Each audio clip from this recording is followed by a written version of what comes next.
নিজেকে নিয়ন্ত্রণ হারিয়ে ফেলি। সন্তোষের প্রতি মায়া কান্না করে কেন তাকে চালান দিবেন? জুলাই গণঅভ্যুত্থানে আমাদের যে সকল ভাইরা তাদের পূর্বের আদর্শকে ভুলে গিয়ে আমাদের পাশে দাঁড়িয়েছিল, তাদের সাথে অন্তত কোনো অন্যায় আমরা বরদাস্ত করব না। ওই জায়গা থেকে আমি ওইখানে গিয়েছিলাম।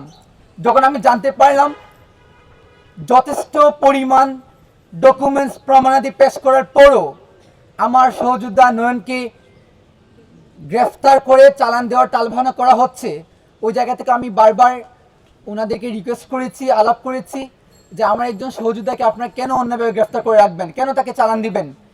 কিন্তু আমি বারবারই হতাশ হয়েছি এবং আমি আমার জায়গা থেকে আপনারা দেশবাসী যেটা দেখেছেন এটা শুধুমাত্র ছোট্ট একটি কুট আনকুট করে দেওয়া হয়েছে, কিন্তু এটার পিছনের গল্প আপনারা জানেন না।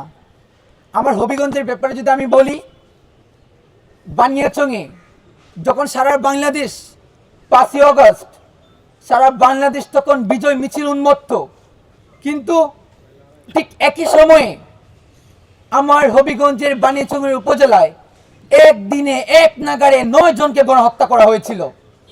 কিন্তু আমি স্পষ্ট লক্ষ্য করেছি একটি অদৃশ্য শক্তির আস্ফালনে আমাকে গ্রেফতার পরবর্তী সময় আমার ভাইয়েরা যেটা আমাকে জানিয়েছেন এবং পরবর্তী সময়ে আমি সবাইকে আমি দোষী সাব্যস্ত করব না।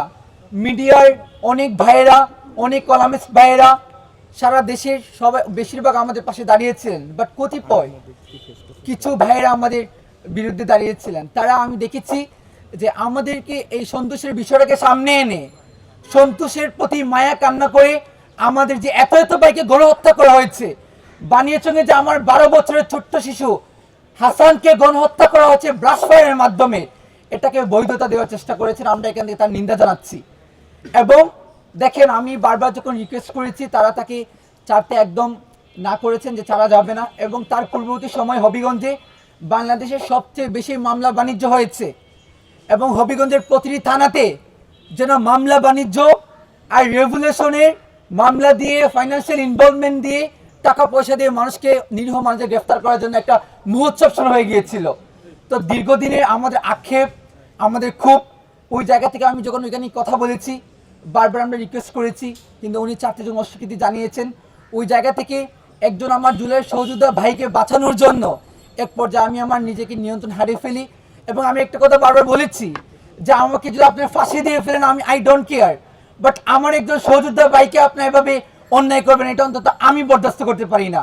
জুলাই গণঅভ্যুত্থানের 2000 শহীদের রক্ত আমাদেরকে যে চেতনা শিখিয়েছে, ওই চেতনা অন্তত আমাদের এই অন্যায় বরদাস্ত করতে আমাদের শিখায়নি।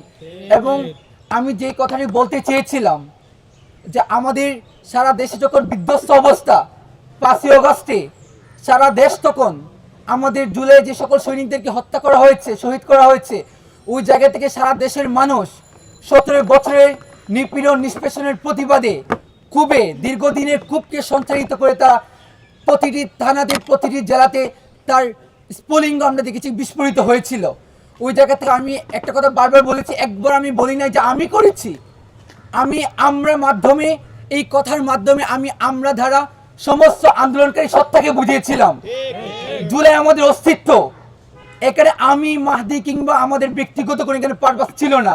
আমরা মিনস জুলাই গণঅভ্যুত্থানের সকল অংশীজন, সকল জুলাই যোদ্ধা যা আমাদের পাশে দাঁড়িয়েছিলেন, যা আমাদের সাথে লড়াই করেছিলেন।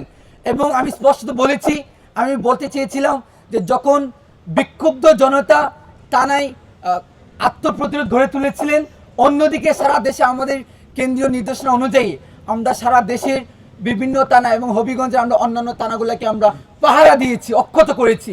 ওই জায়গা থেকে অন্তত এই ব্লেমগুলো আমাদের পক্ষে এগুলা কখনোই শোচনীয় নয়।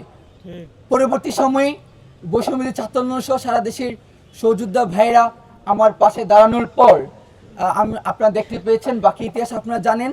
এবং আমি মনে করি কি কারণে মূলত আমাকে, এবং আপনারা দেখতে পেয়েছেন আমার পাশে আমার বোন সুরভি বসে আছে, ওকে কিভাবে আপনারা দেখেছেন যে 17 বছরের মেয়েকে 21 বছর বানিয়ে কিভাবে কত নিকৃষ্টতম অন্যায় করা হয়েছে। আমরা স্পষ্ট বলতে চাই সুরভিকে মুক্ত করা হয়েছে, কিন্তু তার পিছনে যারা এই 17 বছরকে 21 বছর বানিয়েছিল, যারা 50,000কে 50 কোটি বানিয়েছিল, এই কুশলবিদকে বাংলাদেশের জাতির কাছে উন্মোচন করতে হবে। এবং আমরা স্পষ্ট বলতে চাই দ্রুত সময়ের মধ্যে যেই যে ঘাটতির কারণে মূলত এই আস্ফালন দেখানো হয়েছে, এতদিন হয়েছে আমাদের অধ্যাদেশ জারি করা হচ্ছে না।